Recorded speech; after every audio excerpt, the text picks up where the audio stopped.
Welcome to On the Ballot with Ballotpedia, where we connect people to politics by providing neutral, nonpartisan, and reliable information on our government, how it works, and where it's headed.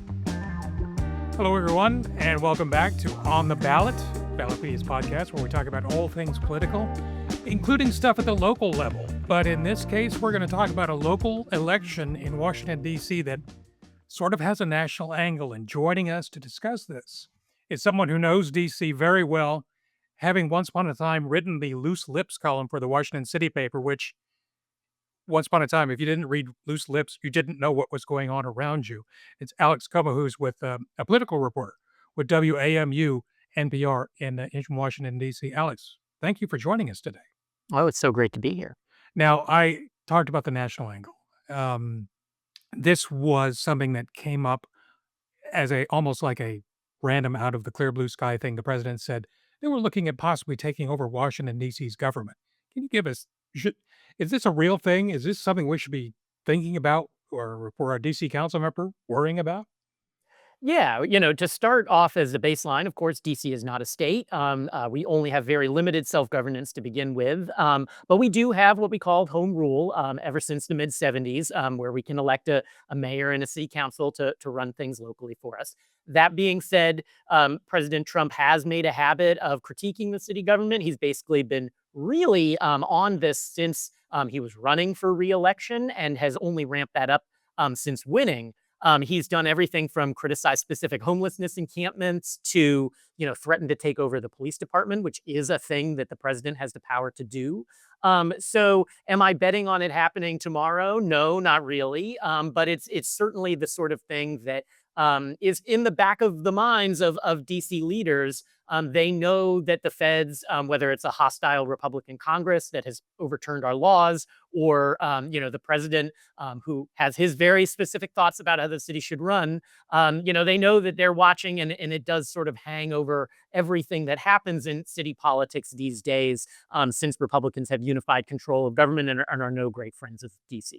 Which brings us to a special election for the Washington, D.C. City Council that is, and special elections, we're sort of familiar with those. An event has happened and we need to have an election to fill a vacancy. But this one has got, because it's a part of town it's in, the history of the district, there's a lot of backstory to this. Can you tell us more about the special election for the Ward 8 City Council seat? Yeah, so the only reason that we have this election is because the council member in this seat, Trayon White, was expelled from office, the first ever DC council member expelled from office. He was charged with federal bribery. That happened in August of last year. He was caught on video, allegedly accepting envelopes of cash in exchange for steering city contracts to a contractor.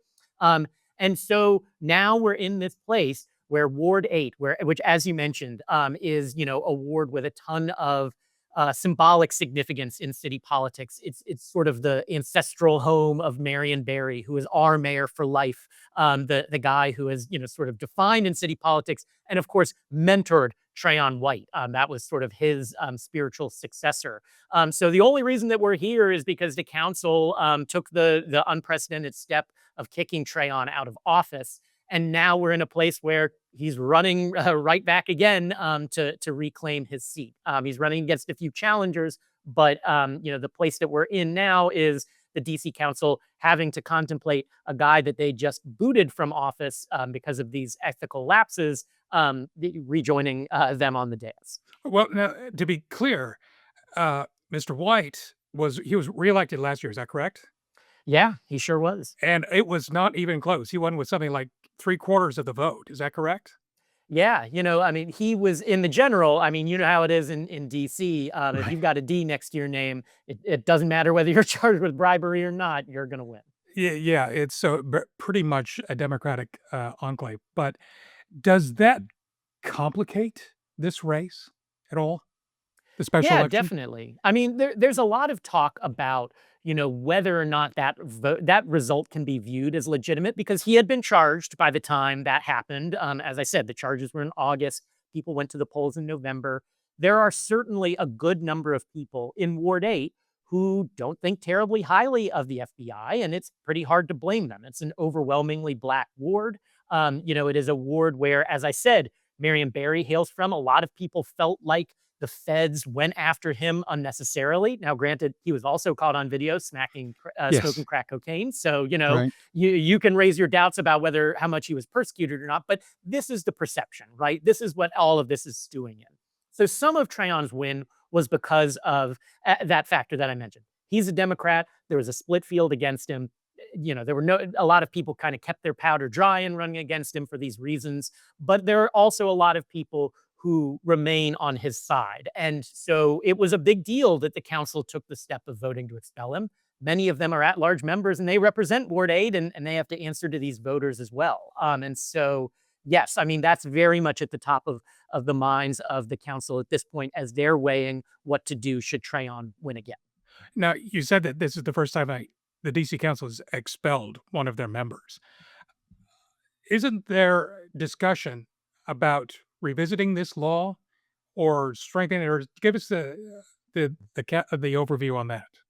Yeah, because this does seem to keep happening.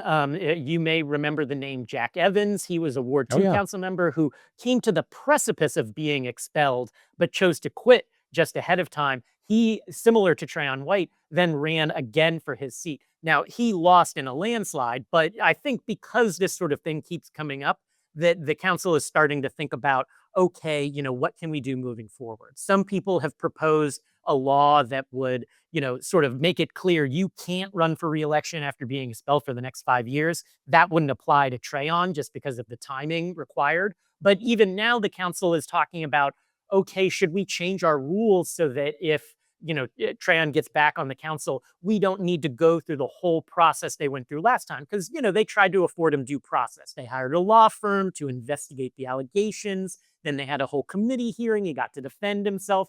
They don't want to do that again because their thinking is, well, nothing has changed. I mean, he's admitted, no wrongdoing. He's not apologized. He's not, provided any reason, why he was in that car, allegedly taking that money. So they're very much thinking about doing all this again. Now, you said that there are several other candidates running. Uh, Give us an overview of those candidates.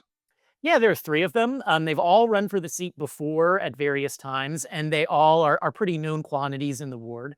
Salima Dofo is an advisory neighborhood commissioner. That's sort of our lowest level of elected office. Think Right. of them as the head of your local neighborhood association, basically. And he ran in 2024 against Trayon. He finished second, a pretty strong second. And so he turned right around and jumped right back in the race. Then there's Sheila Bunn. She worked for years for Mayor Vince Gray, who also served as a Ward 7 council member for some time. So she's, very familiar with the ins and outs of City Hall. And then there's Mike Austin. He's an attorney who worked for the previous council member right before Trayon White named Lou Ruby May, also with the mayor's office, very much seen as close with Mayor Muriel Bowser and her political operation.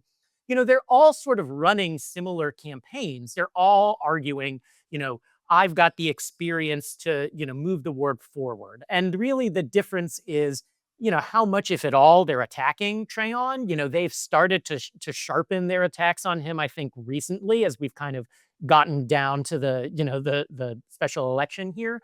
But in general, many of them have been trying to say that the ward needs to move on or that there needs to be a clean slate or even arguing that Trayon wouldn't be that effective if he were reelected without really taking that strong of shot at, Trayon himself. When I spoke to all of them, they've said, they respect his service. So they've even said, I'm praying for him. I hope things work out for him. I just think we need to move on. They're really not running that hard against him because they know that they can't afford to alienate the many people in the ward who do still support him. And to be clear, the election is on July 15th. Is that correct? Mm-hmm.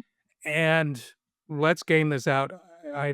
Forecasting is usually left to weathermen, and they have a rough go of it. Let's forecast this a little bit. Assume Mr. White wins. Does he go back on the council and all is forgiven and forgotten? What happens in that case? Yeah, I mean, it's a real open question. So, of course, the law says that until you're convicted of a crime, you can absolutely, still serve on the council. His trial is in January of 2026. So it's very possible that he could win re-election, serve for a few months, either take a plea deal or be convicted, and then we'd be right back where we are.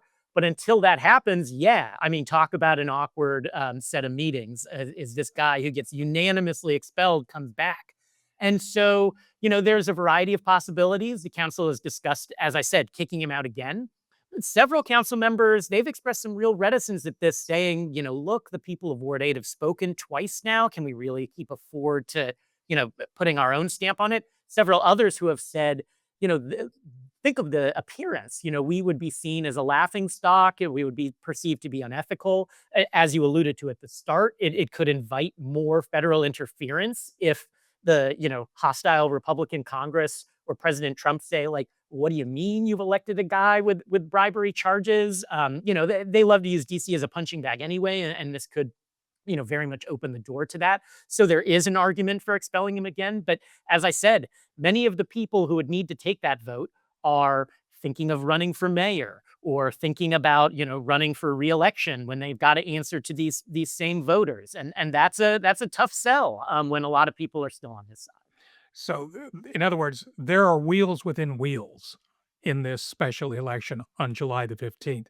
And that story may not play out until sometime next year. Is that correct?